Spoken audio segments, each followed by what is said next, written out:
በስመ ስላሴ በስመ አብ ወወልድ ወመንፈስ ቅዱስ አሃዱ አምላክ አሜን። ሰላም እግዚአብሔር አምላክ መስኩላትኩም ይኹን ስድራ እግዚአብሔር አምላክ ከመይ ውዕልኩም ከመይ ቀኒኹም ኣነ እግዚአብሔር ይመስገን ክብሪ ይስፋሕ መድኃኔዓለም ኣቦይ ከምቲ ኣነ ጽቡቕ ዝወዓልኩን ዝቐንኹን ድማ ጽቡቕ ውዕልኩም ትኮኑ ናይ ኩሉ ግዜ ተስፋይን ትምኒተይን እዩ ኣሜን። ስንክሳር እዚ ወርሃ ጥቅምቲ ዕለት 16 ስንክሳር ድሰምዕ ዘንብብ ፍቅሪ ጎይታ ኣብ ልቡ ይዕንብብ ሓለዋን ጸሎትን ናይ ቅዱሳን ደማ ይረክብ ዝክረ ጻድቅ ለዓለም ይሄሉ ዝኽሪ ናይ ጻድቅ ንዓለም ይዝነብር ካብ ኩሉ ክፉእ ዘበለ ክትድሕኑ ንቅዱሳን ተማሕፀኑ ኣሜን። በስመ አብ ወወልድ ወመንፈስ ቅዱስ አሃዱ አምላክ አሜን። ጥቅምቲ 16 እንኳዕ ናብ ቅድስቲ ኣዴና ኪዳነ ምሕረት ወርሓዊ በዓል ብሰላም ኣብፅሐና ኣብፅሐኩም ንኩልኩም ኣብ ስደት ኣብ ፈቐዶ ምድረ በዳን እስር ቤትን ኣብ ባሕርን ኣብ ሓዘንን ካልእን ኣብ ኣጸጋሚ ቦታታትን ዘለኹም እመብርሃን ወላዲተ ኣምላክ ኪዳነ ምሕረት ካብ ኩሉ ሽግርኩምን ጸገምኩምን ተናግፍኩም ኣብ ዘለኹም ድማ ሰላምን ፍቕርን ረህዋን ክኾነልኩም ብስም ቅድስት ኪዳነ ምሕረት ይምነ ኣሜን። ቅድስት ኪዳነ ምሕረት ኣዴ ምስኩላትና ትኹን ኣሜን። መሃሊ ምዕራፍ 4 ካብ ፍቕዲ 11 ክሳብ 15 ከምዚ ይብል መርዓተይ ካብ ከናፈርኪ መዓር ወለላየን ጠብጥብ መዓርን ጸባን ኣብ ትሕቲ መልሓስኪ ኣሎ ሽቱ ክዳውንቲ ውን ከም ሽቱ ሊባኖስ እዩ። ኣንታ ሓፍተይ መርዓተይ እተሸጎረ ገነት ዕፅው ዒላ ሕቱም ዓይንማይ ኢኺ ኣባኺ ዝበቆለት ገነት ሮማንን ክቡር ፍረታትን ዕምበባ ሪሓንን ናርዶስን ሳፍራን ምኡዝ እምባቆን ቅርፍትን ምስኡውን በብዓይነቱ ኣእዋም ዕጣን ከርበን ዓልውን ኩሉ ብሉፅ ቀመማትን ዘለዎ እያ። ናይ ገነት ዓይኒ ማይ ናይ ማይ ህይወት ዒላ ካብ ሊባኖስ ዝፈስስ ፈልፋሊት ኢኺ ይብላ። መሃሌ ናይ ቅዱስ ሰሎሞን በረከት ረድኤት ናይ ቅዱስ ኣዴና ጣዕሚ ፍቕራ ናይ ወላዲተ ኣምላክ መስኩላትና ይኹን ኣሜን። በስመ አብ ወወልድ ወመንፈስ ቅዱስ አሃዱ አምላክ አሜን። ኣባ ያቃቱ ዕረፍቱ እዩ። ቅድመኡ ዝነበሩ ኣቡነ ቢንያሚ ብሞት ኣብ ዝዓረፉ ጊዜ ነዚ ቅዱስ ኣቦ መሪፆም ኣብ ሃገረ እስክንድርያ ሊቀ ጵጵስና ሸምዎ። ንሱ ድማ ንኣቦታት ሊቃነ ጳጳሳት መበል 49 እዩ። በረከቱ ይሕደረና ኣሜን።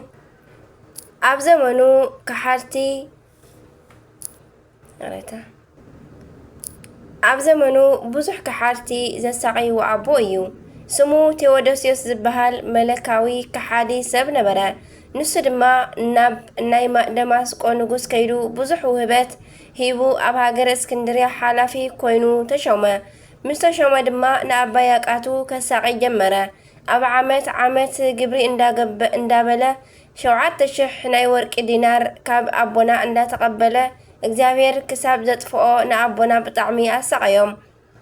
ኣብ ናይ ኣቦና ዘመን ናይ ብዙሓት ቅዱሳን ኣቦታት ኣቦ ናይ ዝኾነ ናይ ኣባ መቃርስ ቤተ ክርስቲያን ህንፃ ተፈጸመ። ኣብ ሓደ ለይቲ ካብ እግዚአብሔር ዝተኣዘዘ መልኣኽ ንኣቡነ ያቃቱ ተገሊጹ ፍዩጥ ኣብ ዝበሃል ሃገር ኣብ ውሽጢ ናይ ኣባ መቃርስ ቤተ ክርስቲያን ዘገልግል ዮሃንስ ዝበሃል ጻድቅ መነኮስ ከም ዘሎ ነገሮም እሞ ደጊሙ ድማ እቲ መልኣኽ ንዮሃንስ ኣምፂኦም ኣብ ናቶም ቦታ ምእንቲ ክሸምዎ ነገሮም። ኣቦና ድማ ሰባት ልኢኾም ንቅዱስ ዮሃንስ ምስ ኣምፀዎ ኩሉ ስራሖም ኣረኪቦም በዛ ዓለት በሰላም ዓረፉ። ናይ ኣቦና ቅዱስ ኣቦና ያቃቱ ረድኤት በረከቱ ይሕደረና ብጸሎቶም ይምሓረና ኣሜን። ጥቅምቲ 16 ዝኽበሩ ዓመታዊ ናይ ቅዱሳን በዓላት ድማ ኣባ ያቃቱ ሊቀ ጳጳሳት፣ ጻድቃን እለ ድርቂ፣ ኣባ ጳውሎስ ገዳማዊ፣ ኣባ ማርቆስ መስተጋድል፣ ኣባ ኣሮን መስተጋድል። ወርሓዊ በዓላት ድማ ኪዳነ ምሕረት ናይ 7 ኪዳናት ማሕተም ዝኾነት ኣዴና፣ ቅድስቲ ኤልሳቤጥ ናይ መጥምቁ ቅዱስ ዮሃንስ ኣደ፣ ቅዱስ ኣቡነ ገብረ ማርያም ጻድቅ ንጉሰ ኢትዮጵያ ሓው ንቅዱስ ላሊበላ፣ ቅዱስ ኣነሬዎስ ንጉስ ጻድቅ፣ ኣባ ኣቡናፈር ገዳማዊ፣ ኣባ ዳንኤል ጻድቅ፣ ቅዱስ ኣባ ዮሃንስ ጻድቅ ወንጌሉ ዘወርቅ። በረከቶም ይሕደረና ኣሜን። ከምኡውን ስንክሳር ናይ 17 ንቕጽል በረከቶም ይሕደረና ኣሜን። በስመ አብ ወወልድ ወመንፈስ ቅዱስ አሃዱ አምላክ አሜን። ስንክሳር ዘወርሃ ጥቅምቲ 17 ጥቅምቲ 17 ቀዳሜ ሰማዕት ቅዱስ እስጢፋኖስ ተሸመሉ ዓመታዊ በዓሉ እዩ። ቅዱስ ፊልያስ በሰማዕትነት ዓረፈ። አቡነ ዲዮስቆሮስ ካልኣይ በዓለ ዕረፍቶም እዩ። አደ ናይ ነቢይ ሳሙኤል ናይ ቅድስቲ ሐና እውን ልደታ እዩ። ሓው ንቅዱስ ባስልዮስ ናይ ቅዱስ ጎርጎርዮስ እውን ናይ ዕረፍቱ በዓል እዩ። በረከተ ምሕደረና አሜን። ሰማዕት ቅዱስ እስጢፋኖስ ሊቀ ዲያቆናት ወቀዳሜ ሰማዕት። ቅዱስ እስጢፋኖስ አቦኡ ስምዖን አዲኡ ማርያም ስና ይበሃሉ። እስጢፋኖስ ማለት ብናይ ግሪክ ቋንቋ ጸጥታ ወይካ ወደብ አክሊል ማለት እዩ። ነገረ ትውልዱ ብንያማዊ እዩ። ጥሪ ዕለት ሓደ ተወልደ። ወለዱ ፈራህቲ እግዚአብሔርን አመንትን ነበሩ። ዝተወልደላ ቦታ ሃሮስ ከለዳዊ እያ ትበሃል። ኣብ ዘመን ሐዋርያት ዝነበሩ ማሕበረ ምእመናን ኣብ መንጎ ናይ አረማውያንን አይሁድን ኣንስቲ ክርክር ተላዒሉ ምንቕቓፍ ምስኮነ ንምእመናን ብግቡእ ዘመሓድሩ 7 ዲያቆናት ተሸሙ። ካብ እዚኦም ሓደ ቅዱስ እስጢፋኖስ እዩ። ቅዱስ እስጢፋኖስ ናይቶም 6 ሊቀ ዲያቆናት ሓለቓ ሊቀ ዲያቆናት ኮይኑ ንምእመናን ብግቡእ እናስተምሃረ ተኣምራት እናገበረ ብርቱዕ ሊቀ ዲያቆናት ኮነ። ካብ ዝገበሮ ተኣምራት ኣብ መጽሓፈ ገድሉ ከም ዝተጻሓፈ ንዖድ ንዝተባሃለ ጠንቋሊ ናብ ሓደ ብዕራይ ከይዱ ኣብ እዝኑ ሕሹኽ እንተበሎ ብምትሃት ናብ 2 ተኸፍለ። ቅዱስ እስጢፋኖስ ካብ መንፈስ ቅዱስ ብዝተውሃቦ ጸጋ ነቲ ዝተመቐለ ኣጋጢሙ ነቲ ዝሞተ ብዕራይ ኣተንሲኡ ነቲ ብዕራይ ንናዖስ ንዓ ኢልካ ጸዊዕካ ኣምጽኣዮ በሎ። እቲ ብዕራይ ከም ኣድጊ በልዓም ከም ሰብ ኣፍ ኣውፂኡ ንናዖስ ቅዱስ እስጢፋኖስ ይደልየካ ኣሎ ኢሉ ጸውዖ። ኣቐዲሞም በዚ ጠንቋሊ ዝተታለሉ ንዝነበሩ ህዝቢ ዝተገብረ ተኣምር ብምርኣይ ኣሚኖም ተጠመቑ። በዚ ምኽንያት ኣብ ኣይሁድ ቅንዓት ሓደረ። ኣብ ልዕሊ ቅዱስ እስጢፋኖስ ክፉእ ንኽፍጽሙ ከዓ ኣበጋገሶም። ኣብ ዘመን ሐዋርያት ኣብ ኢየሩሳሌም ጥራይ 480 ምኩራባት ነበራ። እዘን ምኩራባት እዚኣተን ብናይ ዝተፈላለዩ ሃገራት ኣይሁድ መዕረፊኦም ኢሎም ዘስርሕዎን ንደቆም ትምህርቲ ዘምህሩሉ እውን ኣብኡ ብሓደ ነበረ። ካብዚኣተን ከዓ እተን 5 ምኩራባት ንቅዱስ እስጢፋኖስ ክቐትላኦ ተሰማመዓ። ንሳተን ድማ ኣብሮም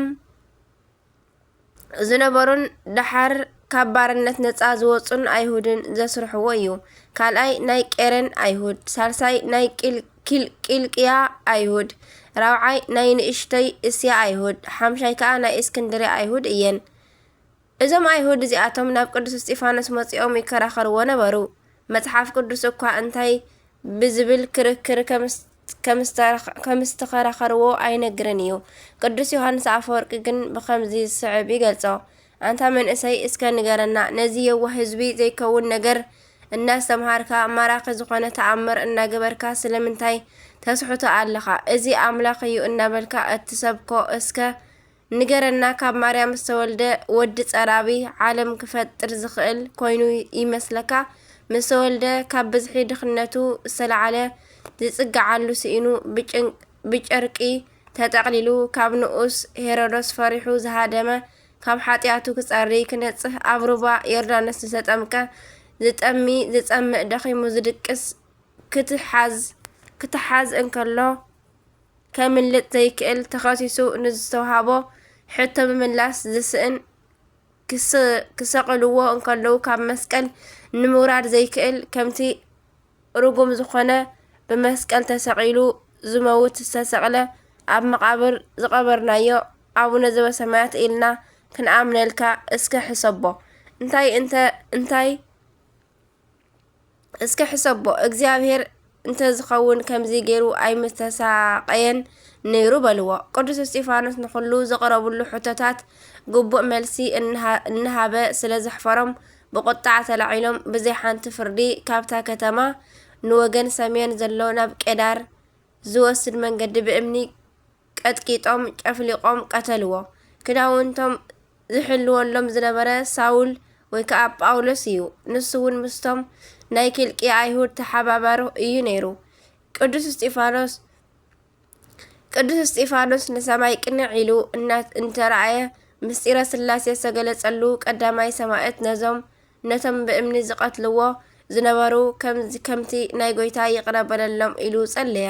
ብእምኒ ክቐትልዎ ከለዉ ኦ ጎይታ ነፍሰይ ተቐበል በደለይ ሕደገለይ ክብል እንከሎ እዩ ሰማይ ተኸፊቱ ዝረኣየ።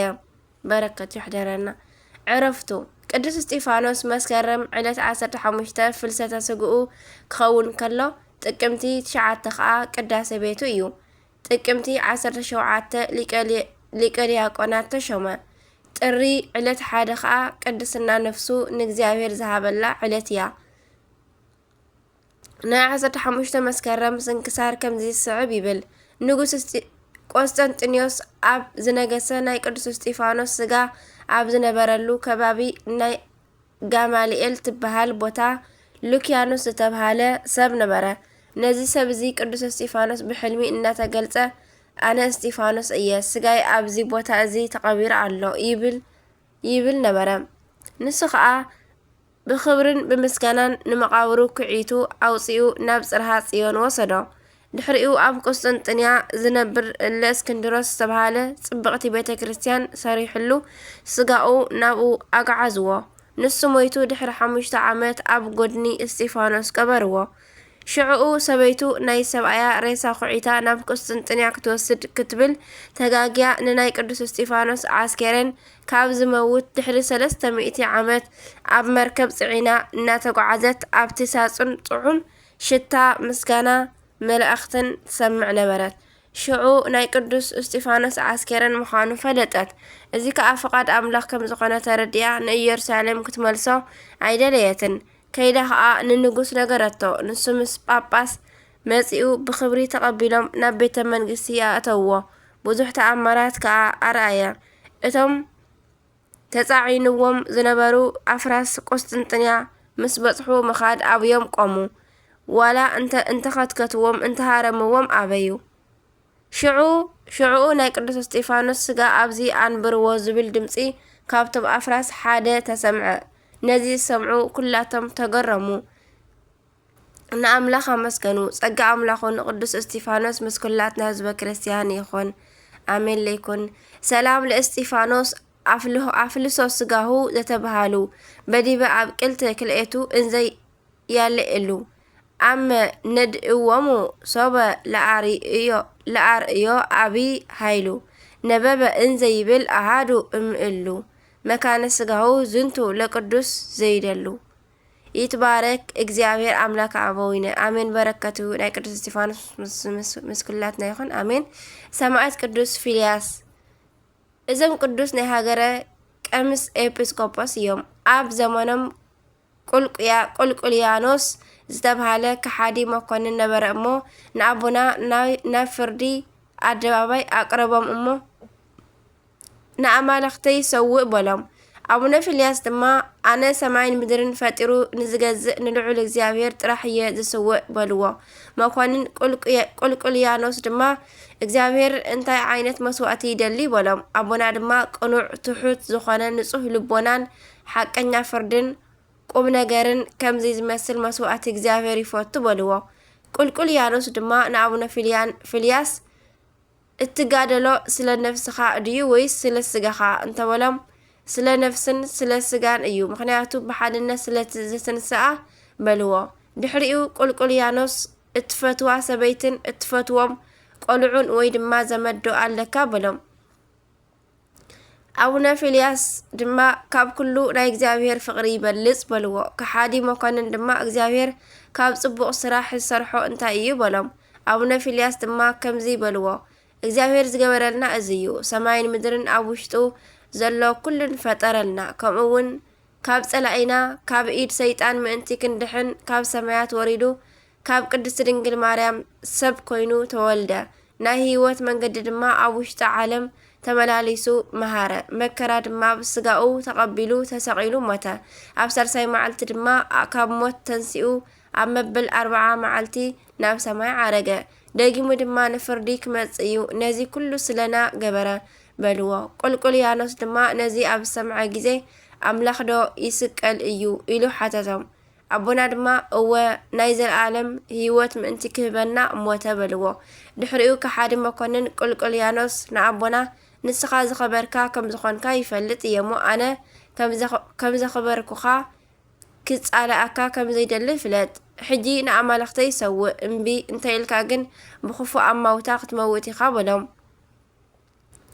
أبونا فيلياس دما نعايس دس كتبلني انتراليخا كساقينن كقتلن عزز بلوا قل يانس دما بزي زربهم بتعمي تقطع نأبونا رأسي بسيف منتي كقرصو عززا نأبونا دما كقتلوهم كوسدوهم كلو أزمادمون نايتعدى عبيت وقناتن نابوهم مزيوم نتمكنن تأزيزهم نأمالخصم انتي كسوؤو نأبونا أأداومن أقارومن انداس عمو لمنوهم أبونا دما أبزي كزي ناي قويتين ناي أملخين إيسوس كريستوس مكرا مسكال كشكم يخيد علىخمو أنتم مسحاتي كاباي توقدو رحاقو إلهم قصصوهم أب مقتلي بوتا أبزي بصحو كزي قصهم ناب مبرع قصهم بمثلاي غيرهم بمثلاي نتم مؤمنان ناب قويتانا بحادرة هيبهم تفانوهم كسادم نسيفي أحلفهم هابو أتم سيفت دما ناي أبونا رأسي قرصو مو ناي سماعتنا أخليل تقرصفو ناي قدس فيلياس رديئة بركة محضرنا بسألتهم دما يمحارنا آمين بركة محضرنا آمين كمون قدوس ديوسقوروس كالاي إذا قدس أبو أب زمانو كاب زلو تولدي نعقو زمثل زي ترخبه بطباي قنوع لواه بفلطاتو دما عستوعالي بصبق صراحو كل دما فصم زخونه ايو بناي منفس قدوس فقاد مبل 31 ناي اسكندريا ليقه ጳጳሳት ኮይኑ ابناي مارقوس منبر تشوما دحري شموتو دما ملእختي صحيفو نابناي انصوكيا ليقه ጳጳሳት ناب ابونه ساويروس لاخلم اتي ملእختي دما سلا قدس قدوس حادنتن سلستنتن زرد ايو كمو اون سلا مستيره سغاوين سلناي اميبتنا نصحنان صحيفو ناب ابونا ساويروس لاخلم ابونا ساويروس دما نتي ملእختي تقبلهم اب زنببو غزي فصيمو دسيلوم نتم اب انصوكيا زنبرو حزبي مهارلو كلهم دما بزي دس بلهم ابونا ساويروس دما ملእختي صحافلهم امو أب كتما نكيا تأكيبهم هايمانتهم زقنعه 318 قدسان أبوتات أب زقنعت هايمانت توهدو أصني حمد سرحوا بيت كريستيان مأنتي كتحلو نزي خبره أغلقلوس زمارت أكا نكزيابير يمسكنو بمالت أب هايمانت كساب مودة أصنعهم نمؤمنان دما كصنعو أغن نزبهم ويكا نقرم ብዙሕ ድርሳናት ድማ ወሲኹ ለኣኸሎም አቡነ ዲዮስቆሮስ ካልኣይ ድማ ነቲ መልእኽቲ ተቐቢሎም ነቶም ህዝቢ መሃረሉ ኩሉ ግዜ ድማ ቅዱሳት መጻሕፍቲ ብምምሃር ንምእመናን ኣብ ሃይማኖት ምእንቲ ክጸንዑ ብምምሃር ብዙሕ ምስ ኣገልገሉ ሰናይ ኣገልግሎቶም ፈጺሞም ብሰላም ዓረፉ ረድኤት በረኸቶም ይሕደረና ብጸሎቶም ይምሓረና አሜን ጥቅምቲ 17 ዝኽበሩ ዓመታዊ ናይ ቅዱሳን በዓላት ድማ ቅዱስ እስጢፋኖስ ሊቀ ዲያቆናት ወቀዳማይ ሰማዕት ቅዱስ ፊልያስ ሰማዕት ቅድስት ሃና ነቢይት ዓብይ ሊቅ ቅዱስ ጎርጎርዮስ ዘኑሲስ ናይ ደብረ ሊባኖስ ሰማዕታት ካቶሊካውያን ዝቐተልዎም ቅዱሳን ሄራን ሰማዕታት አባ ዲዮስቆሮስ ካልእ ወርሓዊ በዓላት ድማ ቅዱስ ያዕቆብ ሐዋርያ ወለ ዘብዴዎስ ቅዱሳን አበው መክሲሞስን ዲማቴዎስን አባ ገሪማ ዘመደራ አባ ጵላሞን ፈላሲ አባ ለትጹን የዋህ ቅዱስ ኤጲፋኒዮስ ሊቅ ዘደሰተ ቆጵሮስ ይብል በረከቶም ይሕደረና አሜን ከምውን ናይ 18 ጥቅምቲ ስንክሳር ንቕጽል በስመ አብ ወወልድ ወመንፈስ ቅዱስ አሐዱ አምላክ አሜን ሰማዕት ቅዱስ ሮማኖስ 18 ጥቅምቲ በዛ መዓልቲ እዚኣ ሰማዕት ቅዱስ ሮማኖስ መነኮስ ንክርስቲያን የሳድድ ኣብ ናይ ዝነበረ ኣስቅልጵያኖስ ብሰማዕትነት ዓረፈ። እዚ ቅዱስ ድማ ክሓዲ ዝኾነ ናይ ሃገሮም ገዛኢ ንክርስቲያን ከሳቒይን ከሳድድን ኣብ ዝጀመረሉ ግዜ ቅዱስ ሮማኖስ ቀሳውስትን ዲያቆናትን ህዝቡን ንኩሎም ኣኪቡ ንክርስቶስ ብምእማን ኣብ ሃይማኖት ክሳብ መወዳእታ ንኸጸንዑ መኸሮም። ካብ ቅዱሳት መጻሕፍቲ እናጠቐሰ ድማ ናይ ዝቐደሙ ሰማዕታት ህይወት ኣብነት እናገበረ ብዙሕ መሃሮም። ከሓዲ መኮንን ኣስቅልጵያኖስ ነዚ ምስ ሰምዐ ንቅዱስ ሮማኖስ ኣምፂኡ ብወገን ዝኸበርካ ሮማኖስ ንስኻ ዲኻ በሎ።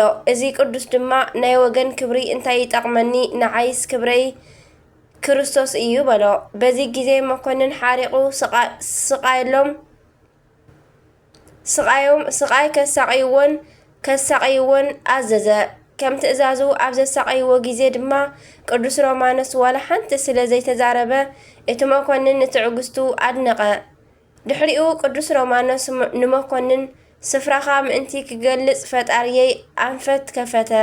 ሓቀኛ ነገር ምእንቲ ክትፈልጥ ንእግዚኣብሔር ወይ ድማ ንናትካ ኣማልኽቲ ምስጋድ ከም ዝግባእ ምእንቲ ክነግረና ህፃን ቆልዓ ንኸምፅኡ ኣዝዝ በሎ።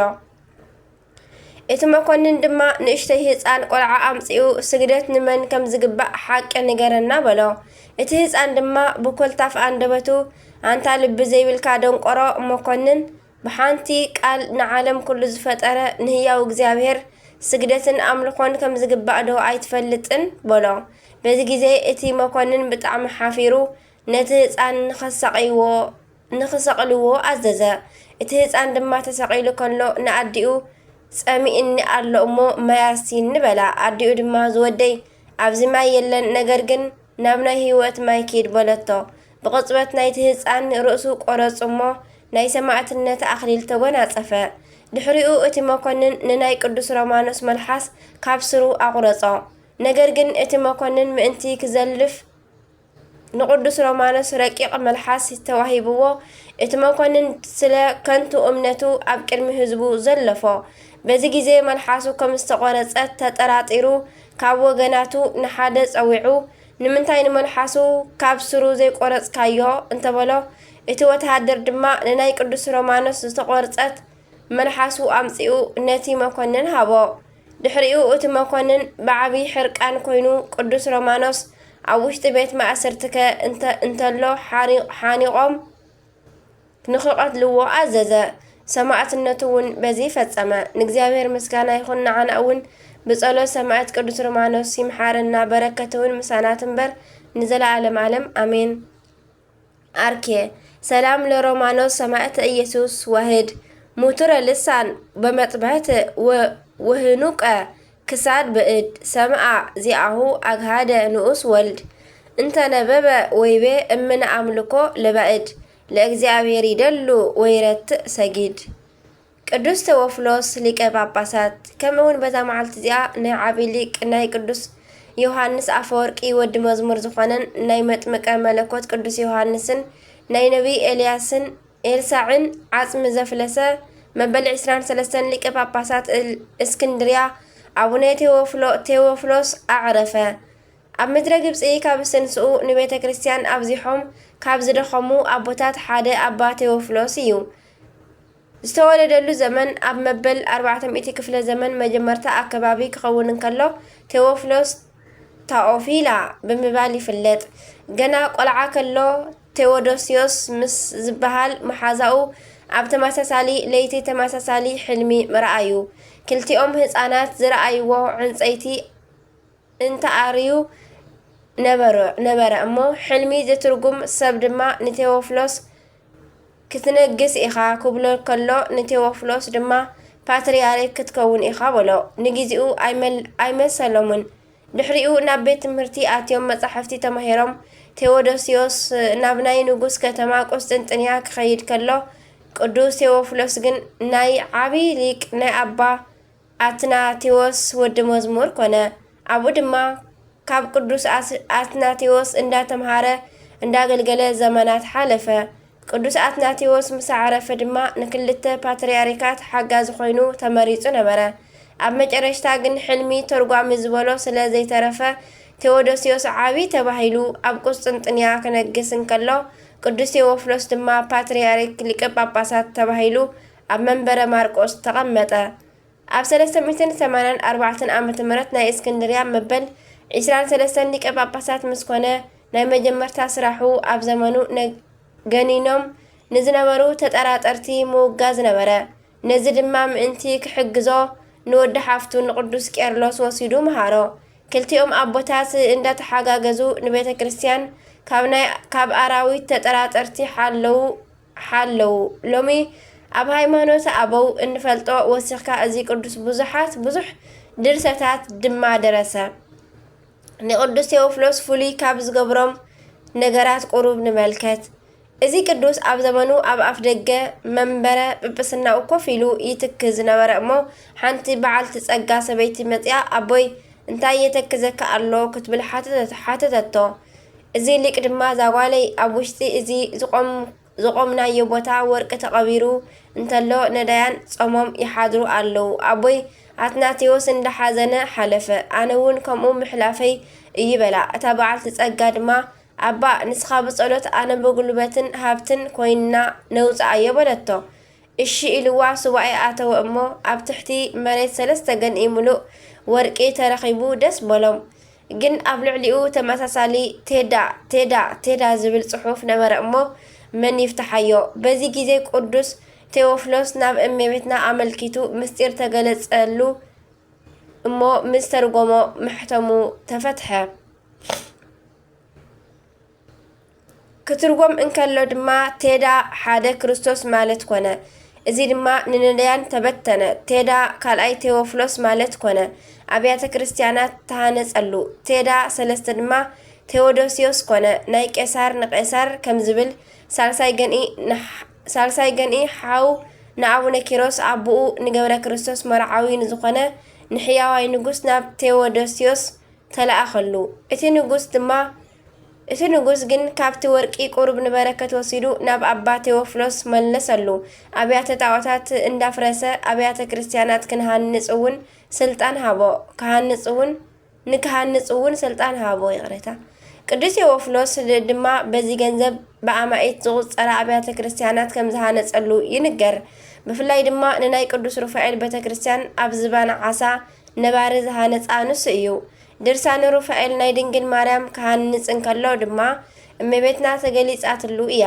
ንናይ ቅዱስ ዮሃንስ መጥምቅ ዓጽሚ ኣፍሊሱ ምስ ናይ ነቢ ኤልሳዕ ቤተ መቕደስ እንከሎ ተኣምራት ተረኣየ። ንናይ 3 ደቂቅ ቤተ ክርስቲያን ሃኒጹ ኣብ ዝቐደሰሉ ጊዜ ድማ እዞም ቅዱሳን ካብ ሰማይ ወሪዶምሉ እዮም። ካልኣይ ቅዱስ ቴዎፍሎስ ንእመቤትና ቅድስት ድንግል ማርያም ይፈትዋ ነበረ እሞ ን8 ጊዜ ዝኣክል ተገሊጻ ተዘራሪባቶ እያ። ደፋር ሃርበኛ ክትብል ፀዊዓ ሙሉእ ዜና ስደታን ህይወታን ኣጽሒፋቶ እያ። ሳልሳይ ንህፃናት ከጥምቕ እንከሎ ድማ ካብ ብቕዓቱ ዝተለዓለ ናይ ብርሃን መስቀል ይወርደሉ ነበረ። ቅዱስ ቴዎፍሎስ ብሊቀ ጵጵስና ኣብ ዝጸንሐሎም 28 ዓመታት ብኸምዚ ተመላሊሱ ኣብ 412 ዓመተ ምህረት ዓሪፉ ቅዱስ ቄርሎስ ኣብቲ መንበር ተተክአ። ንእግዚአብሔር ምስጋና ይኹን። ንዓና እውን ብጸሎት እዚ ቅዱስ ኣቦ ይምሓረና። በረከቱ ድማ ምሳና ትንበር ንዘለዓለም ዓለም ኣሜን። ኣርኬ ድማ ከምዚ ይብል። ሰላም ለቴዎፍሎስ ድልወ ዘተረክበ በመንበረ ማርቆስ ይንበር ድህረ አትናቴዎስ ሰከበ በመንፈስ ቅዱስ ለቱ ከመ አእምሮ ተውህበ ይረኢ ለለ አሃዱ ጊዜ ያጠመቅ ህዝበ እንዘ በትረ ብርሃን ይሃትም ከዊኖ ማዕተበ። ከምኡውን በዛ መዓልቲ እዚኣ ናይ ቅዱስ ዮሃንስ ሰማዕት፣ ናይ ኣድራኒ፣ ናይ ኣቴማዎስ፣ ናይ ኣርስጦስ፣ ናይ ሉዲኖስ፣ ናይ ኣስማኒትን 7 ደቃን መዘከርታዎም እዩ። ንእግዚአብሔር ኣምላኽና ምስጋና ይኹን። ንዓና እውን ብጸሎት እዞም ኩሎም ቅዱሳን ይምሓረና ኣሜን። ወርሓዊ በዓል ናይ ኣቡነ ኤዎስጣቴዎስ እዩ። በረከቶም ናይ ቅድስት ጸበለ ማርያም በረከቶም ይሕደረና ኣሜን። ዝወደቐ ዝነጠበ ኩሉ ድማ ካባናዋ ቃል ኮነ ዜማ ብኣፈ ቅዱሳን ትጓን መላእክት ተኣረመለይ ስንክሳር ድሰምዕ ዘንብብ ፍቕሪ ጎይታ ኣብ ልቡ ይዕንብብ። ሓለዋን ጸሎትን ተራዳእነትን ናይ ቅዱሳን ደማ ይረክብ ኣሜን ወኣሜን ይበሉ ኩሎም መላእክቲ ሰማይ አቡነ ዘበሰማያት ይትቀደስ ስምከ ትምጻእ መንግሥትከ ወይኩን ፈቃድከ በከመ በሰማይ ከማሁ በምድር ሲሳየነ ዘለለዕለትነ ሀበነ ዮም ህድግ ለነ አበሳነ ወጌጋየነ ከመ ንሕነኒ ንህድግ ለዘአበሰ ለነ ኢታብአነ እግዚኦ ውስተ መንሱት አላ አድኅነነ ወባልሐነ እምኩሉ እኩይ እስመ ዚአኬ መንግሥት ኃይሎ ስብሐት ለዓለመ ዓለም አሜን። በሰላም ቅዱስ ገብርኤል መልአክ እግዝእትየ ማርያም ሰላም ለኪ ድንግል በኅሊናኪ ወድንግል በሥጋኪ እመ እግዚአብሔር ጸባኦት ሰላም ለኪ ብሩክት አንቲ እምአንስት ወብሩክ ፍሬ ከርሥኪ ተፈሥሒ ፍሥሕት ኦ ማርያም ተጸጋም ተወዳሰ ምልዕተ ሞገስ ምልዕተ ኩሉ ልዑል እግዚአብሔር ምስሌኪ ሰአሊ ወጸልይ ፍቅር ወልድኪ ኢየሱስ ክርስቶስ ከመ ይስራኤል ለነ ኃጣውኢነ ተማኅፀነ